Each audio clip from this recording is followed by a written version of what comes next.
All right. Good morning, everybody. I still have some other people that are like slowly but surely trickling in, but I don't want to delay us getting started because we only have about 30 minutes to rock this thing.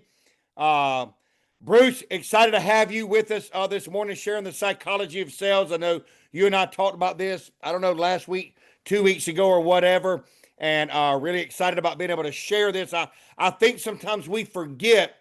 Um, the psychology that is behind what we do, even in scripts, the way that the scripts are written to reason with people logically, not just emotionally.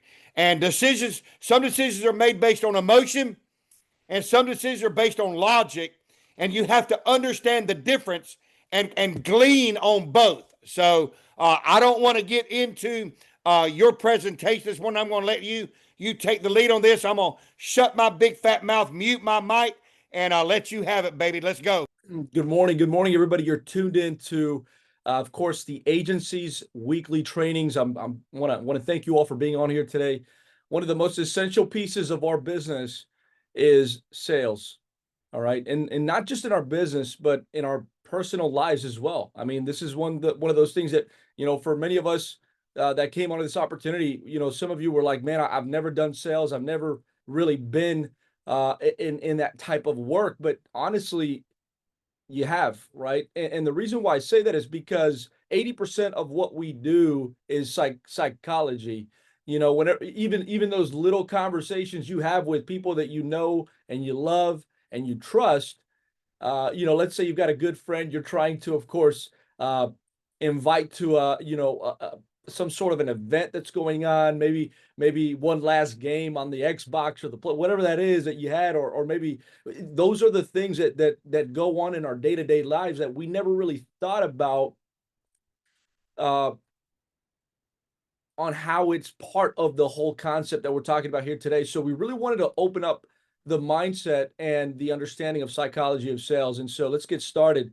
Today's objective really is to help you understand the emotional versus the logical buying behavior.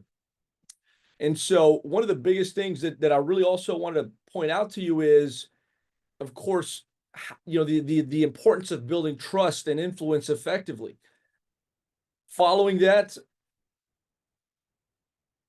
we want to make sure that you're applying the psychology to close more sales, right? A lot of us talk about the particular product. We talk about some of the other concepts of what we do, but really making sure that we're applying the psychology and doing it intentionally is going to be important. So again, that's one of the most important things that we're looking to achieve today. So let's talk a little bit about what we call the buying brain. So the buying brain is something that, of course, is broken up into how the brain works, right? So people buy emotionally and they justify their purchase logically afterwards.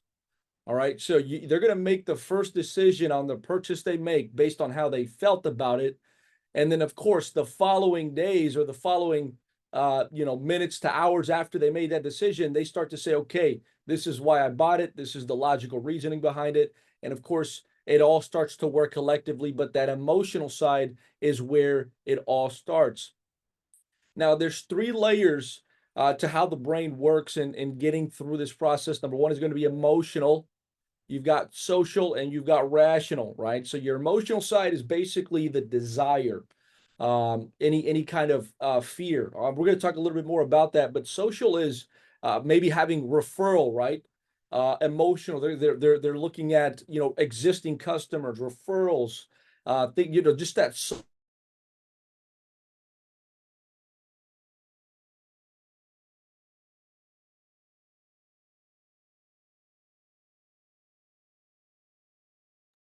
Uh-oh. Bruce, you're frozen. Hey, come on, Shabaka. This is what we talk about when we have that love-hate relationship with technology. You gotta love it, Brian. Hey, all right. I don't need to be teaching this PowerPoint for him. I didn't build it. Good Lord, hang on.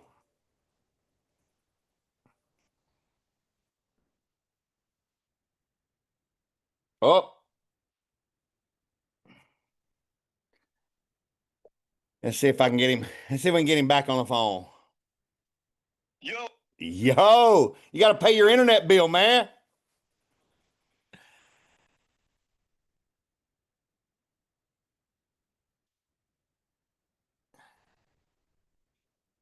Yeah. Yeah. Okay, come on. There you go. There you go. Can you guys hear me now? Yeah, I hear you. I hear you. What's up, baby? Thank you all for your patience on that. Let's go ahead and get this share back up, and then we'll dive to it. All right. So a couple of things we were really diving into was talking about how some of the larger companies do it, right? These large Fortune 500 companies that are just constantly, getting those, the numbers they're looking for is because they're really driving home the emotional, social, and rational side of what it means to purchase an Apple iPhone or a brand new Tesla. And these are the same things that we can contribute and really line up with what we have, especially whenever using a few of the tools that we have in our sales process. One of the most essential things of sales, it's probably the capstone of what I wanted to talk about today is trust and rapport. And if you notice, right, these are, of course, key concepts that are utilized across a lot of the different industries out there, but every part of our sales process, our systems, our scripts, we talk about rapport, right? Rapport is essential because it is, of course, the foundation of every sale. Trust is it's so hard to build, but so easy to break. And it's made that way for a reason. And so that's why for us to prioritize that in the way that we're coaching you. So for those of you that are looking at your numbers and you're like, okay, I'm getting the activity, I've got the efficiency, but not quite the effectiveness, that's one of the first places you want to look. It's how are we building rapport, whether it's rapport using research. And I think Dara did a great job really building on the training regarding rapport using research and how to really stand out and make yourself come across as someone that truly cares, someone that could be likable, trustable, and of course has so many other pieces of what people are looking for in an agent. So again, rapport is so important. Make sure you're doing the research and everything else. Now, a couple of things here, of course, with trust and rapport, people buy from those they like and believe in. Okay, believe in is a big one, right? I can like you, but if I don't believe in who you are and what you represent, then that's another concept, another piece that you want to make sure that you are currently, of course, focused on. Now, how do you create that belief? Number one, I'm going to be talking about 6 principles that are going to be driving these pieces forward, but I just want to drive home trust. Now, I've got a lot of you on the call that have the ability to do it, but I've got some of you that are still trying to figure out, okay, how do I do this? What do I do? Number one, of course, it all starts with getting the preparation done. Okay, that's it. First step. Let's make sure we're getting that part done. Then we start to then get the repetitions. I could do the research. I can make sure it's on the route, but if I'm not getting out there and doing the repetitions necessary to start getting acclimated with how to have these conversations with people and get personable, then of course it's going to be something that I got to make sure I am focused on. So rapport. A couple of other things you want to make sure that you can use to build trust, some additional sales texts and techniques that have always been psychologically effective is mirroring, right? Mirroring, of course, when you're sitting in a presentation. And again, these were over my head when I first started. I didn't know. I was like, okay, why does mirroring or copying or having a somewhat of a matching body language to the person I'm presenting to create trust, right? Imagine for a moment there where you've got a business owner that is, of course, sitting with his, body leaned up against the chair and just kind of casual, but you're pretty up straight. Everything's, you don't seem to have a very similar body language. It tends to have people feel psychologically that they're not in sync with you, and it just doesn't necessarily build that. Empathy is another big technique that is utilized to truly build rapport, especially when you get those opportunities where you're walking in, you've done your 30-second commercial, and somebody has told you that they've tried this before and it wasn't what they expected, right? But guess what our systems have? They are empathetic. John, I completely understand you feeling that way. As a matter of fact, I've had other clients who have had similar experiences before doing business with us. And of course, service is a big part of any benefit program. It's certainly something that we take a lot of pride in. It only takes a few minutes to show you how we're different. Is now a good time. You know, team, I've done a lot of studying, a lot of research on the scripts that we have, and they truly have a lot, if not all, of these key components we're going to be talking about here in just a moment. But that's why we always talk about systems, processes, and they work. That is the big thing, is because all of these pieces are in there. Now, one of the last ones here, of course, that build trust and rapport is going to be confidence. Confidence, right? I talk about this all the time. Competence leads to confidence. You want to make sure that you're constantly getting into enough opportunities to then be exposed to enough. But when you get exposed to enough, you're going to see a lot of consistencies out there, right? From the the different personalities, I want to say, because that's another big thing. As you're going through the sales aspect, is you're going to start to experience, which is another section of the sales process. I'm trying to make sure we're breaking it down into the most simple manner. And then in the next couple of weeks, the next sales topics we're going to be talking about is how to identify different personality types. What are some key things you can do to also really communicate effectively and just really get that resonance with those different personalities? So again, the other technique here we talked about was confidence, right? I talk about it. Repetition is going to be the key. Getting that memorization, getting that confidence in that talking to the gatekeeper, getting through that DM, understanding the different industry types, knowing how to set up an enrollment. If you don't know some of these things, get with your leadership team, because those are a key contributor that could really be making an impact on your closing abilities. Now, I tell you this because I've got people that are excellent presenters. I've got excellent presenters on my team that, however, because they don't understand the enrollment process, or maybe they don't understand a couple of policies, that is affecting their psychological confidence, which in return is, of course, affecting everything else, starting from the trust and the ability to build rapport. Because in their mind, it's like, oh, holy cow, if I get to this portion of it, I just don't know how to get through to the finish line. So it's super important that you all understand the importance of confidence. Okay, now the other thing, aside from the trust, that I want to talk about is the power of emotion. This is essential.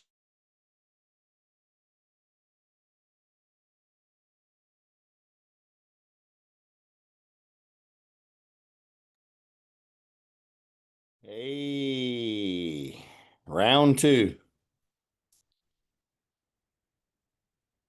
Well,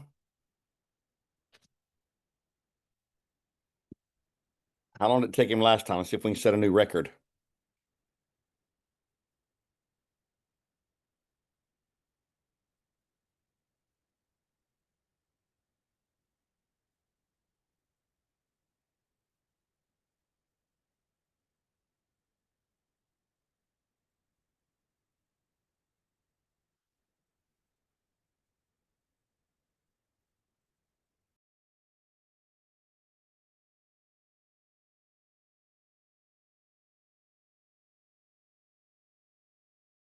All right, team. Thank you so much for your patience. This is wonderful. Let me go ahead and continue on. I'm going to go ahead and pull up my screen.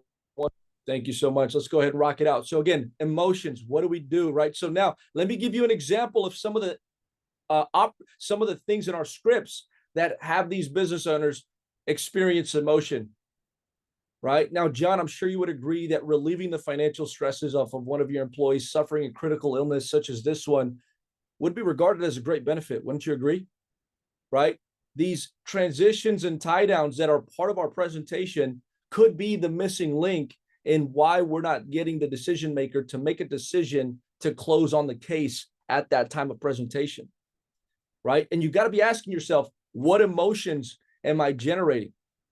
Right? Now, John, I'm sure you would agree that the average working American would prefer to get benefits through their benefit or through their workplace rather than an individual basis. Wouldn't you agree? Can't you see the convenience in that? Well, what we do is we also go through a needs analysis. What sets us apart is we go in and we ask the following questions. Now, John, if you would do me a favor and answer these questions as if you were one of your average employees, Okay. If you, as an average employee that works for you, died from a unexpected death, do you have enough permanent life insurance to cover your final expenses? Yes or no? Right? These are the key components to our presentation to generate the emotions to get them to understand the importance, right? That fear, right? Oh, maybe one of my employees could suffer from not having something in place, and I can make a decision to change that, right?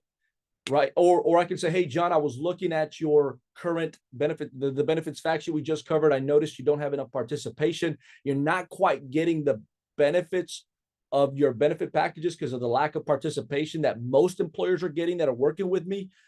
Here's some of the things that we can do to turn this thing around. Right. So I'm just generating some of these emotions that are even the relief, right? The desire. What points in our presentation are we generating that desire or any other emotion going forward? So again, you want to make sure that the focus of this is I want to trigger emotions within the business owner, or even, I want to do it ethically, of course, right? I want to do it ethically. And the way we do that is, of course, mastering those transitions and tie downs. Transitions are super, again, helpful in making sure we're hitting these key components. And those tie downs as well, because I'm going to talk about another key component that also helps drive the sales part of the process forward. Now, one of the models I wanted to talk to you about today was, of course, the pain versus pleasure model, motivational model. This is a theory that suggests that human motivation stems from the desire to gain pleasure or avoid pain. The desire to gain pleasure or avoid pain. Right? So it's just one of those things that we incorporate in our objection handling, right? Our rebuttals. Now, John, I'm sure you would agree that one of your employees that were to suffer from an accident, illness, or even a death would come to you for help, right? And you'd want to help them. Isn't that true? That's why I'm telling you, that's why a lot of us, especially, for me, the scripts work because they have these pieces of generating emotion already embedded with it. So by mastering the script, you're getting yourself on a strong foot, or refreshing it or reviewing your script. It just always keeps you in a good place to have a good foundation and start stacking more and more on top of it. So remember, the pain versus pleasure motivation model, it's of course suggesting that the human motivation stems from the desire to gain pleasure or avoid pain. The pleasure of having the peace of mind that you have something in place in case you die unexpectedly, and that could give your kids college tuition or pay for your final expense, whatever those pleasures make up from having that peace. That to me is another pleasure for me, is a peace of mind. I can live my life knowing that I've got things to take care of my family with in case of an unexpected event. So moving on from here, I really want to talk about influence and persuasion, right? Cialdini's 6 principles of influence and persuasion. I want you all to remember these. Number 1 is reciprocity. I'm going to go into detail here in just a second. The next one is commitment. The next one is social proof, authority, liking, and scarcity. Okay.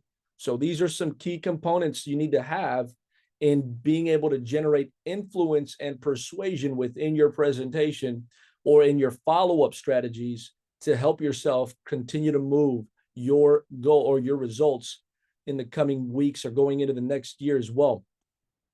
So then we talked about one of the other things to building influence and persuasion is you've got to apply each of these principles in real world conversations. That's one of the best places to build this, is just, talking to somebody that you love, talking to a friend, any opportunity that you have, where you need to be able to identify, okay, this is a key opportunity for me to develop my skill set. I know for me, it was rapport. I was literally going in when I got to the elevator or an opportunity where I just had to build rapport randomly with somebody that I didn't know. I was just being intentional about applying principles like this in my personal life that then, of course, started to reflect my results in my business life. So super, super important to building these areas. So let's talk about these 6 principles of influence. Number 1, so reciprocity. What does that mean? And give before you ask, right? Give before you ask. So a couple of things that we do in our sales process is we give every employee 2 no-cost introductory offers. That's what we give them, right? So we're going to give the employer as well to give their employee for the employee goodwill 2 policies. So that we've already got that in our sales process. And then we ask for, of course, the opportunity to provide them with additional coverage. Okay. That's another thing, right? So we're going to come in so the first thing we're giving them is the ability to come in and consult with their employees at absolutely no cost. We're just asking them to go in and provide payroll deduction for the employees that want to participate, right? That's my ask. I'm going to give these policies. I'm going to do the consultation. I'm going to build a report. I'm going to bring in lunch. I'm going to do all these things. That's what I'm giving. All I'm asking, right? That's our closing statement. Follow me, baby. Come on. It's started. This is why it's so important. So give before you ask. We give them all these great things, and then we ask for what it is. And this is the opportunity to talk to them, provide them with those coverages. And then, of course, all we ask is for those employees that want to participate is that you allow them to do so through payroll deduction. That way you and the employee can save on those valuable tax dollars. Now, John, I've got some time available later this week on Thursday at 8 a.m. Or we can do the following day at 8 a.m., which one works best for you. Okay. So reciprocity, give before you ask, commitment and consistency. Small yeses lead to big yeses. This is where we miss a lot of opportunity. Okay.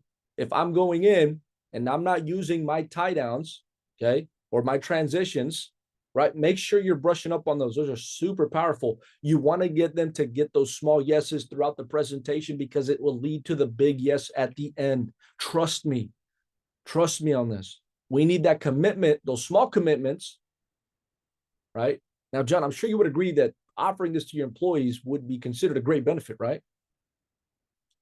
These are the little things. Get them to say yes, yes, yes, yes, yes.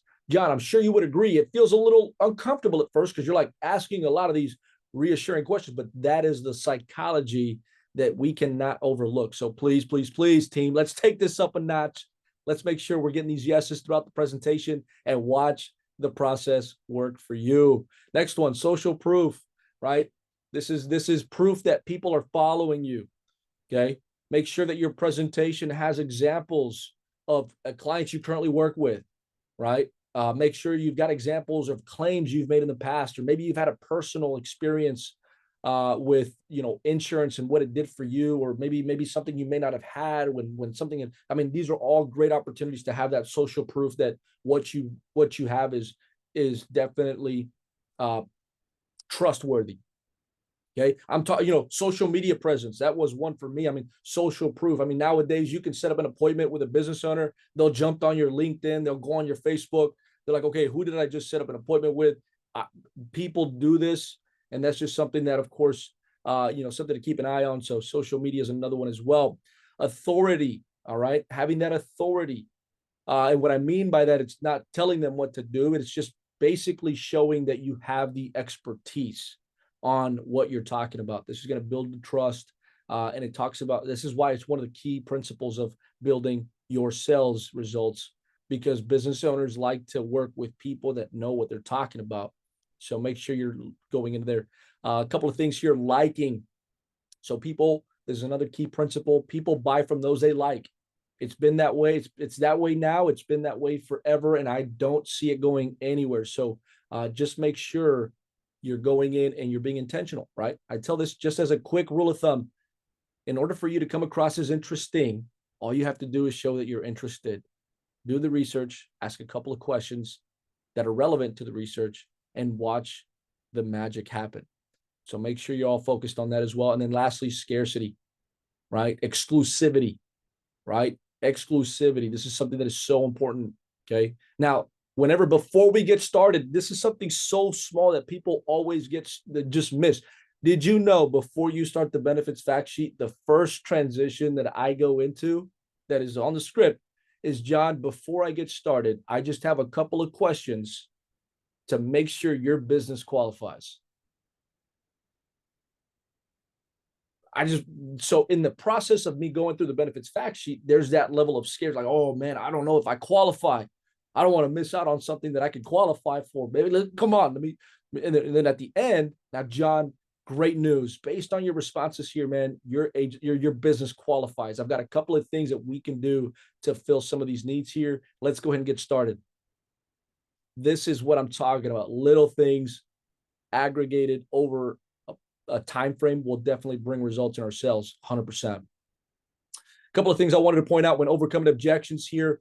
These are the three key components you want to make sure that that again, these are from studies across the board. Number one, when you're overcoming objections, whatever objections handling that you do, some people come up with their own. We strongly suggest you master the ones we provide first, because the ones that we provide give you these key concepts. We're acknowledging, John, I completely understand you saying that, having just met me. But I really believe that if you had a few minutes to take a look at the ways I've been able to help John over at 123 Towing at no cost to him, you would really see the benefit. Now, it only takes a few minutes to go over with you. Is now a good time. The other one that I put down here is my employees wouldn't be interested. John, I completely understand you feeling that way. But let me ask you this, right? I acknowledged it. I validated it. Right? Same thing with that previous example. I can understand you feeling that way, having just met me, right? Me acknowledging and empathizing with it, but also validating how they're feeling, but then re-anchoring it with, but I really believe if you just gave me a few minutes to show you how I've been able to help other employers at no cost to them, you would really see the benefit. Is now a good time. Re-anchor is now a good time. You got to tie it back down, right? Another key component here. So again, most objections are emotional, not logical. So most of these objections you're getting, it's based on a feeling, right? They're feeling a lot of emotions right now. And so you just got to make sure that you're doing everything. So number one, that's why building rapport using research in the very beginning is so essential, because you're building that and you're giving them emotional, because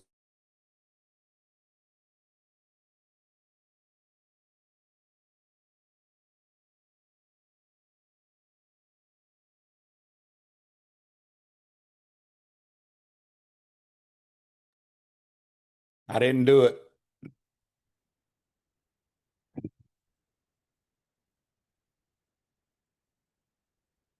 Well, the good news is we have proof.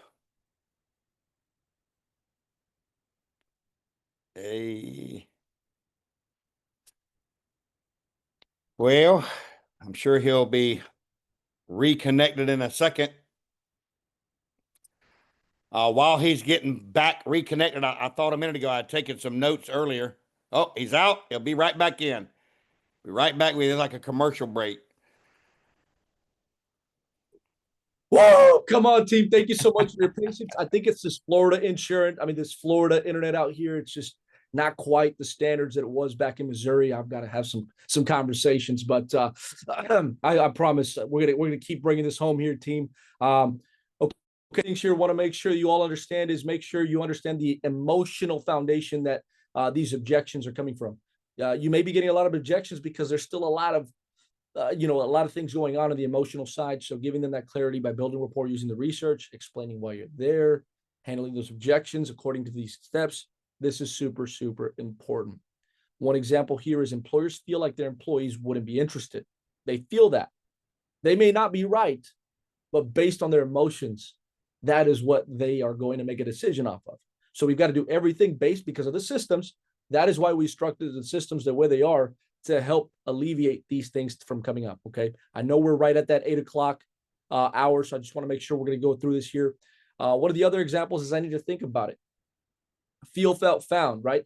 Hey, John, I completely understand how you feel. As a matter of fact, I've had other clients who have felt the same way. But what they have found once they considered it is that they really never know what's around the corner, that while we're waiting to make a decision on this, one of their employees can be struck with an unexpected death in the family that could potentially leave them financially devastated. Do you see what I mean?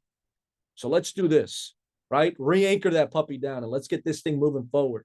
So key to overcoming objections is, are you hitting the three, are you acknowledging, are you validating, and are you re-anchoring? And the good news is, baby, lock in. All of our scripts already got that built in for you. Get those puppies mastered. That's going to get you the things you're looking for.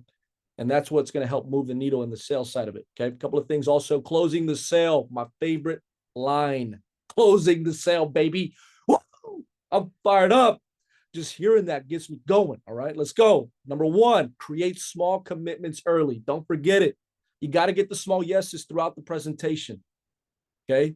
You're getting a lot of objections at the end of the way because we're, number one, the transitions aren't there. What we're doing is, some of us may be doing is we're just reading the header on the top of the slide, and then we're just going straight into the other things. We got to make sure that the transitions are at the very beginning to get it going. And then at the very end. Now, John, I'm sure you would agree that relieving the financial burden off of one of your employees suffering a critical illness such as cancer would be considered a great benefit. Wouldn't you agree?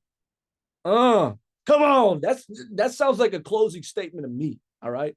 We just got to get in there and get it done, team. So make sure you're getting those transitions and tie downs done frequent, early, and often, and watch the magic work. All right, a couple of things also when closing the sale, you want to make sure that you're guiding the sale, right? You're guiding the sale. You're not just pushing the sale. You got to guide it. How do I do that? Number one, I'm doing the benefits fact sheet. That's me guiding it. I'm doing the necessary steps to guide the sales forward. Number two, are we doing the needs analysis, right? Are we talking about the needs analysis and the importance of what we do? Another thing is being right? Getting enough information. The benefits fact sheet to me is probably the most important way to guide a sale and guide to a close. I love being persistent. Don't get me wrong. What I mean is when you guide something, you're going to have more that moves and converts because you're guiding them. It's all detailed. The benefits is there. The needs are identified. And of course, it makes sense to the business owner. Last one here, visualize ownership for the buyer, AKA the business owner. Okay. The employee engagement process, right? Visualizing. I don't know if you all remember, but this sheet talks about, John, one of the, there are 3 great benefits to 100% participation on your enrollment. And this is going to benefit you in 3 great ways. Okay. So now I'm having them visualize the tax savings, the employee goodwill, and the compliance. Right? Those are 3 that I get them to start taking ownership. I start talking about where am I going to be meeting with the employee? Who am I going to contact the day I get there? Who's going to help me coordinate it? Who's going to get deductions? And then boom, boom, boom. It's already being visualized throughout the process. And so that's super, super important to making sure that you're closing your sales. And then, of course, a couple of things I want to provide for you for practical application. Number one, what I want you to do today is I want you to write one change you're going to be making in your next presentation. Okay. Something you got from this today. I want you to apply it today. Okay. One enhancement, right? Maybe not a change, but an enhancement. Are you going to focus on transitions and tie downs? Are you going to focus a little bit more on that rapport in the front end? What is it that you got from here today that you're going to work on the next presentation that you're going to make happen today? Okay. Then what I want you to do is based on that one thing that you wrote down, I want you to, of course, next week when we get this training, I'd like for one of you to, of course, share one of the examples of what you applied based on this training. And I'd like for you to share with the group, and I'd love to recognize you in front of your peers. I think that'll be a great opportunity for us to talk a little bit more about how this can change your life. Okay. So just to wrap this up, couple of things and have some call to actions for you. So just to recap, emotions lead to trust, and trust leads to influence. Be aware of that. It's that simple. Apply one principle in the next 24 hours, team. This is the challenge. This is the call to action today, not tomorrow. Okay. Today, let's get it done. All right. I believe in it. Even if you're role play sessions. Okay. And then lastly, just remember, influence starts with understanding people. Influence starts with understanding people. And so I think the biggest thing to understand is, number one, we've got it embedded in our systems. Okay.